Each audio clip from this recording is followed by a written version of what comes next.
Hola amigos, ¿cómo están? Mi nombre es Hugo Piñango, soy instructor de mantenimiento aeronáutico y en esta oportunidad llego a ustedes para hablarles de física.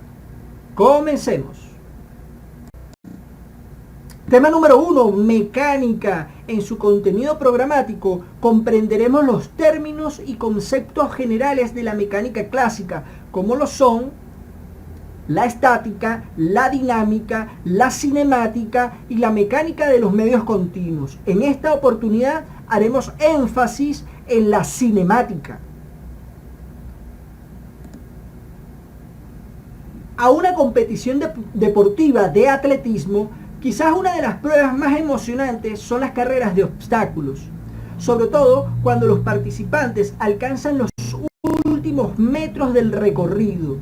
En esta última fase podemos comprobar cómo se incrementa al máximo la marcha y alcanzan velocidades extraordinarias en lo que se denominan sprint o final.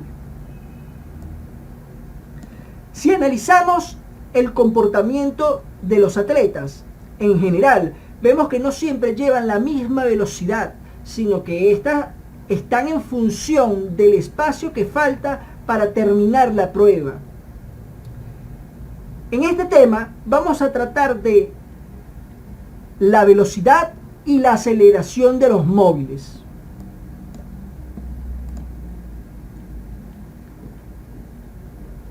Lo que aprenderemos en esta oportunidad, lo que veremos en la clase de hoy, la importancia del estudio de la cinemática, el movimiento y su descripción, el carácter relativo del movimiento, el concepto de cinemática, definiciones del marco de la cinemática, vector de posición, vector de trayectoria, vector de desplazamiento, la velocidad media, velocidad instantánea, aceleración media, aceleración instantánea.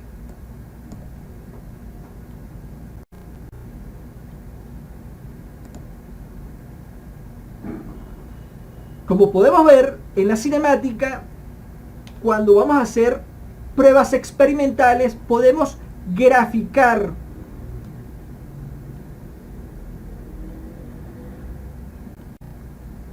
la cinemática. Deriva de la palabra griega mover o desplazar. Es la rama de la mecánica que describe el movimiento de los objetos sólidos sin considerar las causas que lo originan, las fuerzas, y se limita principalmente al estudio de la trayectoria en función del tiempo. Para ello utiliza velocidades y aceleraciones que describen cómo cambia la posición en función del tiempo. La velocidad se determina como el cociente entre el desplazamiento y el tiempo utilizado, mientras que la aceleración es el cociente entre el cambio de velocidad y el tiempo utilizado.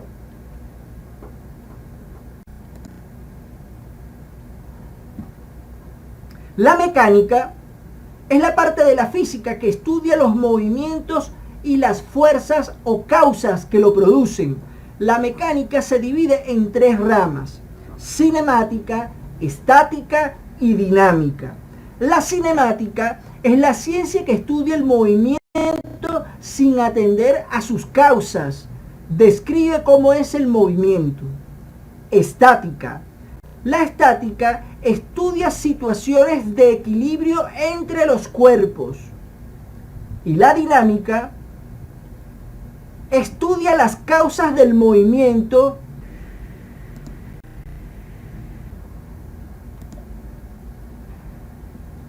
Pero ¿qué es el movimiento? No es fácil definir el movimiento.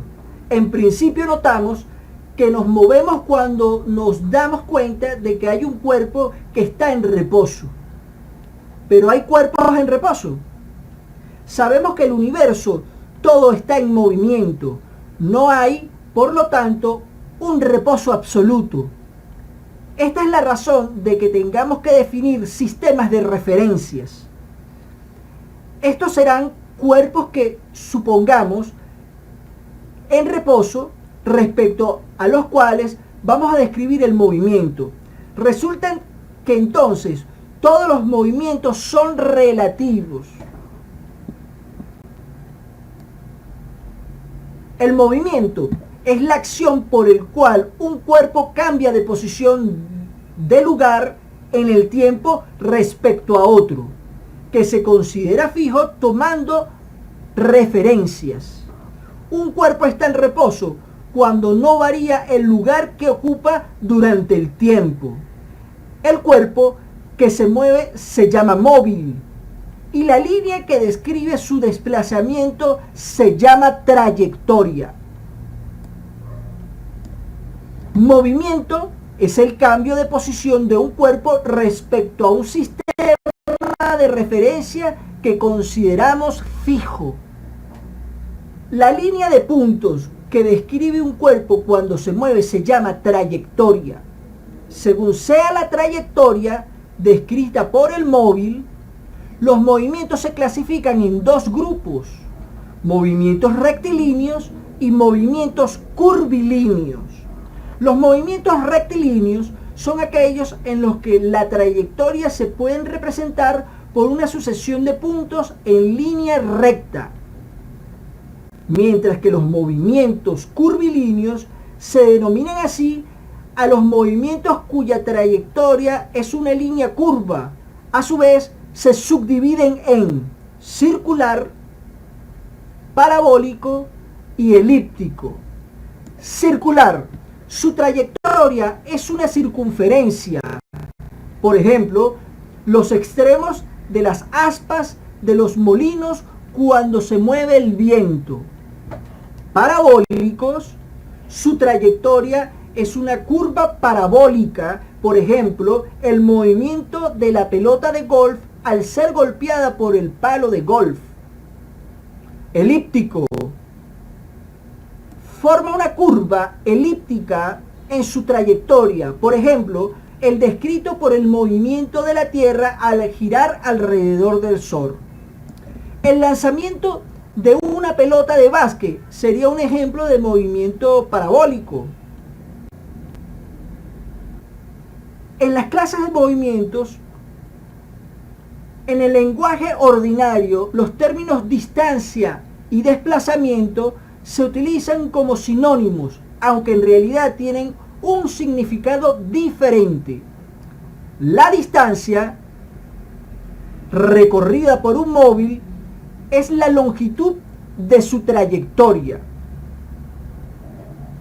El desplazamiento se obtiene restando la posición final de la posición inicial.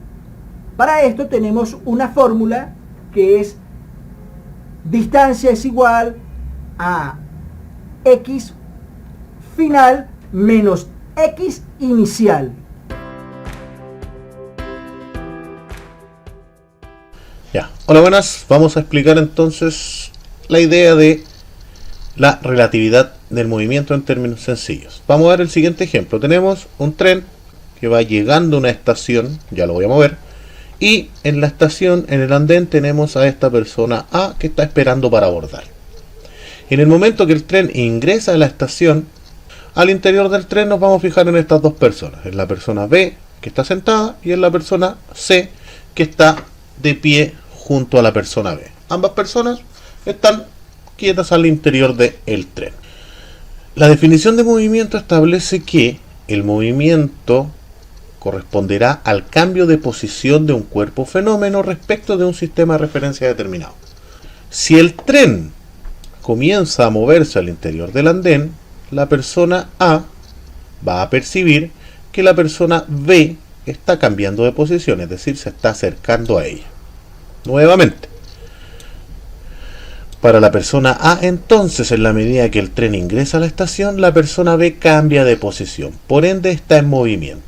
Es decir, que para la persona A, para su sistema de referencia, la persona B está cambiando de posición.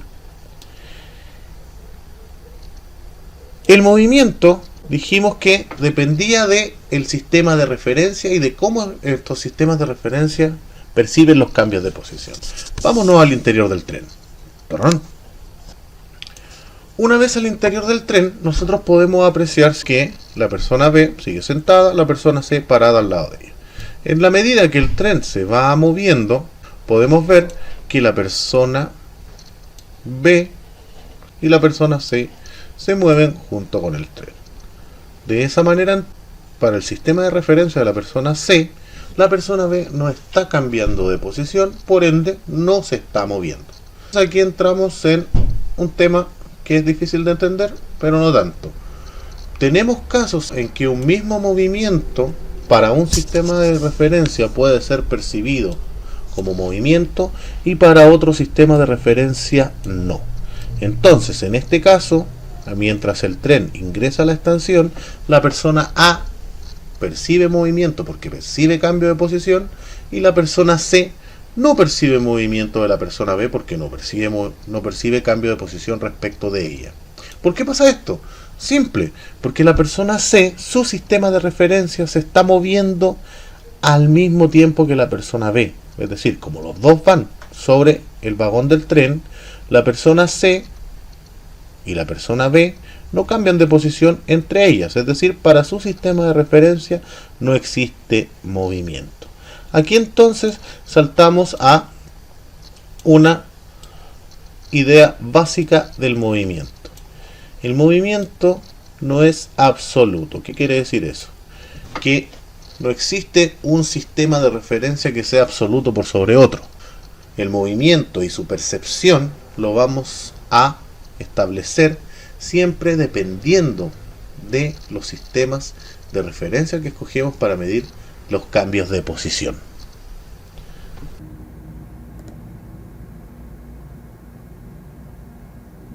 En resumen, no puedes saber si estás en reposo o en movimiento de un punto absoluto. El movimiento siempre es relativo. Normalmente prescindimos de los movimientos de la Tierra y diremos que un cuerpo está en reposo si no cambia de lugar respecto a un punto fijo de la Tierra que cogemos como sistema de referencia. Entonces, el movimiento es el cambio de posición de un cuerpo respecto a un sistema de referencia que consideramos fijo. Un sistema de referencias será un punto o conjunto de puntos respecto a la cual describimos el movimiento de los cuerpos. Por ejemplo, si estás en una habitación, un vértice de las paredes pueden ser un buen sistema de referencia para describir nuestro movimiento por la casa. Supongamos que las paredes están en reposo para el movimiento que vamos a estudiar. Las aristas de las paredes y el suelo forman un sistema de coordenadas ligados al sistema de referencia que nos permite dar las coordenadas de la posición del móvil, longitud, anchura y altura. Estos sistemas se denominan sistemas de referencia cartesianos. La posición de un móvil viene dada por la distancia que lo separa del origen de la coordenada. Un cuerpo que se mueve respecto a un sistema de referencia se llama móvil. La posición X de un móvil es la distancia respecto del punto de origen O. Para una dimensión X de 4 metros, indica que el móvil está a 4 metros del origen de coordenadas. Para 2 dimensiones, un plano X es igual a 4 metros y Y es igual a 3 metros. El móvil está entonces a 4 metros del origen sobre el eje X y 3 metros de origen sobre el eje Y. Otra forma de indicar la posición es mediante coordenadas polares. Las coordenadas polares están formadas por la distancia del origen al punto y un ángulo a un eje. En este caso, escogeremos el eje horizontal. Para pasar de coordenadas cartesianas a coordenadas polares y viceversa, usaremos las razones trigonométricas. De coordenadas cartesianas a coordenadas polares, las fórmulas del ejemplo A. Y de coordenadas polares a coordenadas cartesianas, las fórmulas del ejemplo B. Para 3 dimensiones, el espacio X de 4 metros, Y de 3 metros y Z de 2 metros, el móvil está a 4 metros del origen sobre el eje X, 3 metros del origen sobre el eje Y 2 metros del origen sobre el eje Z. Para describir el movimiento de un móvil, debemos dar la posición del mismo respecto a los ejes de coordenadas. Esta posición la damos como un vector que llamamos vector de posición. Representaremos como vectores las magnitudes de las que debemos saber algo más de un valor numérico. En un vector debe conocer, además del valor numérico o módulo, la dirección que viene dada por la recta sobre la que se encuentra, el sentido dado por la punta de la flecha. Toda dirección tiene 2 sentidos, y el punto de aplicación u origen del vector. Para una dimensión en el eje X, la posición la damos en función de un vector unitario, Y. La posición la representamos por un vector que va del origen de coordenadas al punto P. Tenemos entonces el vector unitario que llamaremos Y la posición que representaremos por un vector que va desde el origen a la coordenada del punto P. En este caso, el módulo del vector viene dado por la coordenada X. Para 2 dimensiones, el eje X, EY, la posición la damos en función de los vectores unitarios, Y y J, respectivamente. La posición la representamos por un vector que va del origen de la coordenada al punto P. Este vector es la composición de 2 vectores que van del origen de coordenadas a la perpendicular sobre cada eje del punto P. Para 3 dimensiones, eje X, Y y Z, la posición la damos en función de los vectores unitarios I, J y K. La posición la representamos por un vector que va desde el origen de las coordenadas al punto P. Este vector es la composición de 3 vectores que van del origen de coordenadas a la perpendicular sobre cada eje del punto P. Supongamos que una sola dimensión la describimos sobre el eje X. La posición correspondiente a un instante T viene dada por el vector de posición final, en el caso A. La posición inicial para un instante T inicial o T sub 0 viene dada por el vector de posición inicial, caso B. La posición del vector es que tiene como módulo la distancia del móvil al origen medida sobre el eje. La dirección y sentido vienen dados por el vector unidad y. El vector de desplazamiento describe el cambio de posición del movimiento entre los instantes t sub 0 y t final, o t inicial y t final. Supongamos que un móvil se desplaza entre la posición 3 y la posición 7 sobre el eje X. El vector de desplazamiento será, como vemos en pantalla, no debe confundirse el vector de posición con el vector de desplazamiento. De la misma forma que no se debe confundir instante t o t sub 0 con intervalos de tiempo, como lo vemos en el ejemplo en pantalla. Delta t es igual a t final menos t inicial. No se debe confundir vector de posición con vector de desplazamiento, de la misma forma que no se debe confundir instante t final o t inicial con intervalos de tiempos.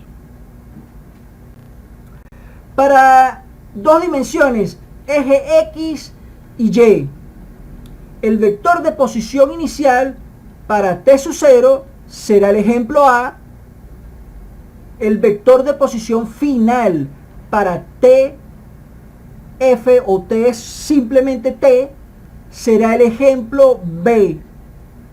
Y para el vector de desplazamiento será el ejemplo C. Estas son las fórmulas que se utilizan para cada caso que tenemos en la pantalla.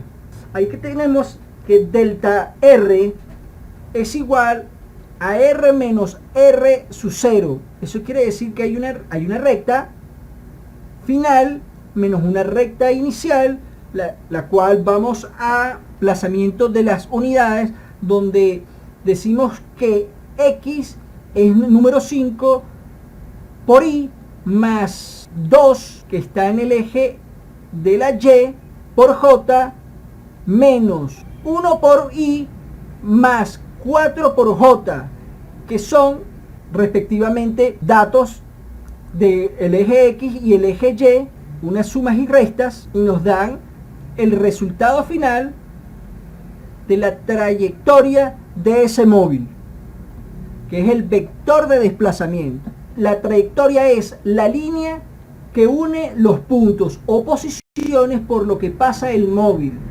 La ecuación de la trayectoria es una ecuación del tipo y igual a y por x.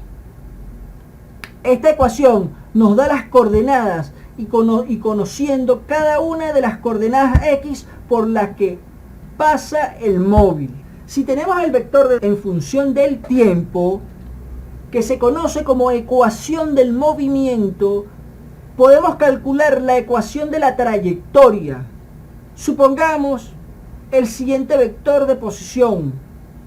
Tenemos 3 por t por i más 2 por t más 2. Esta sería un ejemplo de la fórmula para la ecuación del movimiento. Las ecuaciones que nos dan las componentes del vector de posición en función del tiempo se llaman ecuaciones paramétricas. Si despejamos el tiempo en una de ellas y lo sustituimos en la otra, obtenemos la ecuación de la trayectoria. Como tenemos en pantalla, tenemos el ejemplo de que x es igual a x por t y y es igual a y por t, donde x es igual a 3 por t y y es igual a 2 por t más 2. En la fórmula inferior tenemos que t es igual a x sobre 3. Este x sobre 3 significa que es el tiempo. Entonces, cuando vamos a suplantar en una fórmula, lo hacemos de la siguiente manera. Y es igual a 2 por t más 2. Donde está la t, vamos a suplantar ese valor de t por el que nos dé el ejercicio, para luego tener que y es igual a 2 sobre 3x más 2. Aquí se hizo un despeje de fórmula. Si conocemos la trayectoria del móvil, podemos estudiar su movimiento sobre ella. Necesitamos tomar un origen de posición y un origen de tiempo. La ecuación que nos da las posiciones en función del tiempo sobre la trayectoria es la ecuación intrínseca del movimiento. S es igual a S por el tiempo. Representamos un móvil de 2 dimensiones. En este movimiento llamamos distancia recorrida a delta S, la distancia que recorre el móvil medida sobre la trayectoria. No confundir con el vector de desplazamiento delta R, que une en línea recta la posición inicial con la final. Si la trayectoria es recta y no hay cambios de sentidos, la distancia recorrida es igual al módulo del vector de desplazamiento. Pero si la trayectoria es curvilínea, la distancia recorrida es mayor que el módulo del vector de desplazamiento.